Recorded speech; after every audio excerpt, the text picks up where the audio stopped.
बहुत हालत ख़राब है, आपको बताऊं मैं, कई हस्बैंड वाइफ में तो आपको तो अंदाज़ा भी नहीं है। आप बड़े सौभाग्यशाली हैं जो हनुमान जी के प्रांगण में बैठ के अपने दाम्पत्य का रस ले रहे हैं, पर दूसरी जगह बड़ी हालत ख़राब हो गई है। कई जोड़े तो हमसे कहते हैं, पंडित जी आप कहते हो घर जाके घर वाली को देख के मुस्कुराओ। मैंने कहा इसमें प्रॉब्लम क्या? बोले मुझे तो देखते उल्टी आ जाती। अब कई जोड़े ये कंप्लेंट कर रहे हैं कि बात करो, बोले हमारा तो स्टार्टिंग में ही झगड़ा हो जाता है, बात तो हो ही नहीं पाती, स्टार्ट हुआ और निपटे। ऐसे कैसे चलेगा? केवल आपके नॉलेज के लिए बता रहा हूं। हाँ, आप लोग इस चक्कर में मत पड़ना, आपका तो है भी नहीं, पर बहुत हालत खराब है। फिर क्या करेंगे? भूत पिशाच निकट नहीं आवे, महावीर जब नाम सुनावे, नासे रोग हरे सब पीरा, जपत निरंतर हनुमत वीरा। मेरे हिसाब से तो हनुमान चालीसा यहां पूरी हो जाती है। ये जो पंक्ति है बड़ी जोरदार पंक्ति है, नासे रोग हरे सब पीरा, जपत निरंतर हनुमत वीरा, 25वीं चौपाई। इसमें तुलसीदास जी ने कहा हनुमान जी महाराज आप नासे रोग, रोग का नाश करते हैं, हरे सब पीड़ा, पीड़ा को हर लेते हैं।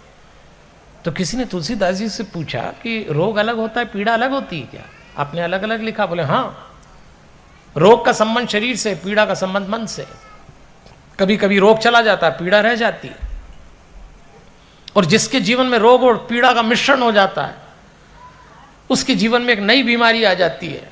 बातचीत में उदासी, हिंदी में अवसाद, और अंग्रेजी में इसको डिप्रेशन कहते हैं।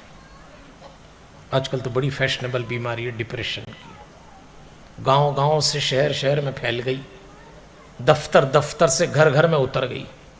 भगवान न करे कभी किसी को डिप्रेशन हो, लेकिन यदि किसी को डिप्रेशन हो जाता ना, तो आप उससे पूछना जिसको डिप्रेशन होता है, भाई तुम्हारी क्या प्रॉब्लम? मालूम नहीं, ऐसा मरा मरा बोलेगा।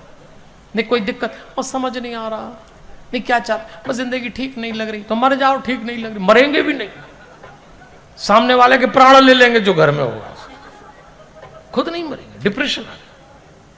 और इतनी फैशनेबल बीमारी है कि 5-7 भाई साहब लोग कहीं इकट्ठे हो जाएं, 10-12 बहन जी लोग कहीं इकट्ठी हो जाएं, तो आपस में इसकी बड़ी उसके बातचीत करती कि अभी 2-3 दिन पहले मैं डिप्रेशन में चला गया था, कल ही निकला हूं। अच्छा बहन जी लोग तो तुरंत बोलती मैं परसों तक तो डिप्रेशन में ही थी, कल ही तो निकली हूं। अच्छा खुद ही चले जाते हैं और खुद ही निकल आते हैं इसमें। अब लोगों को देखना, इसमें दूसरे की जरूरत नहीं पड़ती, आपस में ही लगे हुए हैं। घर वाला घरवाली को दे रहा है, घरवाली घरवाले को दे रही। आज तो घरों में अगर कोई एक आध हंसता दिख जाए तो बाकी सब इसको इंजेक्शन लगाओ, ये ज्यादा ही खुश दिख रहा। अब खुश भी नहीं रह सकते, घरों में इतना डर बैठ गया। अब देखो घरवाली को यदि कोई पति 3-4 दिन खुश दिखे तो घरवाली को टेंशन, डिप्रेशन हो जाता है, ये ज्यादा ही खुश दिख रहे हैं आजकल। बाहर से जब जब आते हैं कुछ ज्यादा ही खुश रहे, वो बेचारा कुछ और कर रहा होगा, गया काम से। कई पत्नियां तो हिसाब ही रखती कि तुम जब टूर से लौटते हो तो बड़े खुश दिखते हो, क्या जवाब?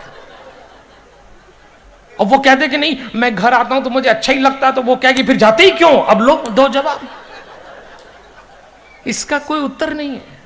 ये डिप्रेशन का खेल ऐसा है, भगवान न करे किसी को डिप्रेशन हो, पर किसी घर में किसी पत्नी को डिप्रेशन हो जाता है तो उसका पति एकदम आगे आके बोलता है ला मैं कुछ करूं, वो बोलती है दूर हटो तुम्हारे ही कारण है, लो तू ही दर्द और तू ही दवा, इसमें तीसरे की जरूरत नहीं पड़ती है, एक दूसरे को ही निपटा रहे हैं।